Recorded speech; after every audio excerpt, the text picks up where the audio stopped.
Hello friends, welcome to பிரியமுடன் lucky குட்டி channel. இன்றைக்கி என்ன வீடியோ பார்க்க போகிறோம் அப்படின்னு பார்த்தீங்கன்னா, புளிச்சக்கீரை எப்படி கடையலான்னு சொல்லிட்டு பார்ப்போம். இது ரொம்ப சிம்பிளான மெத்தடில் ஈஸியாக கரைஞ்சிடலாம்.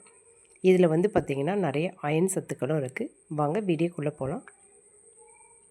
இப்போ நான் ஒரு கட்டு புளிச்சக்கீரையை நல்லா க்ளீன் பண்ணி வச்சுருக்கேன். இதை ஒரு 2-3 வாட்டி தண்ணியில் நல்லா வாஷ் பண்ணி எடுத்துக்குவோம். இப்போ ஒரு வடைச்சட்டி எடுத்து கொஞ்சமாக அரை கிளாஸ் தண்ணி சேர்த்துக்கிறேன். நிறைய தண்ணி சேர்த்திங்கன்னா வேஸ்ட் ஆகிடும். கொஞ்சமாக சேர்த்துக்கோங்க. அப்போ தான் அதனுடைய சத்துக்கள் எல்லாம் அதிலே இருக்கும். இது கூட 10 பல் பூண்டு சேர்த்துக்கோங்க. ஒரு தக்காளி சேர்த்துக்கிறேன். ஒரு வெங்காயம் சேர்த்துக்கிறேன். காரத்துக்கு தகுந்த மாதிரி பச்சை மிளகாய் சேர்த்துக்கோங்க. ஏன்னா கீரை நல்ல புளிப்பாக இருக்கும். அப்போ காரம் கொஞ்சம் தூக்கலாக இருந்தால் டேஸ்ட்டு சூப்பராக இருக்கும். கொஞ்சமாக மஞ்சள் தூள் சேர்த்துக்கோங்க. பச்சை மிளகாய் விட கொஞ்சம் வரமிளகாயும் சேர்த்து நல்லா வேக வச்சுடுவோம்.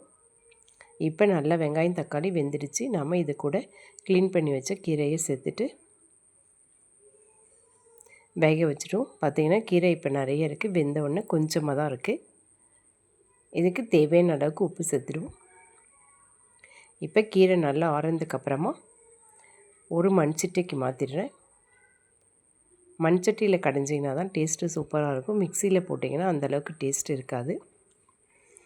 இப்போ இது எல்லாத்தையும் நான் நல்லா கடைஞ்சி எடுத்துகிட்டு வந்துடுறேன். இப்போ பார்த்திங்கன்னா இந்த அளவுக்கு நல்லா கடைஞ்சிட்டேன். இப்போ இதுக்கு நாம் தாளிப்பு கொடுத்துருவோம். புளிச்சக்கீரைக்கு நீங்கள் நல்லெண்ணெயில் தாளிச்சிங்கன்னா டேஸ்ட்டு ரொம்ப நல்லாயிருக்கும்.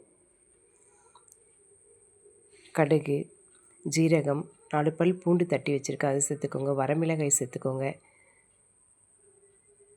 அதுக்கப்புறம் பார்த்திங்கன்னா கொஞ்சமாக வடகம் கூட சேர்த்துட்டு நல்லா பொரிஞ்சதுக்கப்புறமா கீரையோடு இதை சேர்த்து நல்லா மிக்ஸ் பண்ணிவிடுங்க. டேஸ்ட்டு சூப்பராக இருக்கும். கண்டிப்பாக நீங்களே இதே மெத்தடில் ட்ரை பண்ணி பாருங்கள். வீடியோவுக்கு ஒரு லைக் கொடுத்துட்டு நம்ம சேனலை சப்ஸ்கிரைப் பண்ணலன்னா சப்ஸ்கிரைப் பண்ணிக்கோங்க. தேங்க்யூ.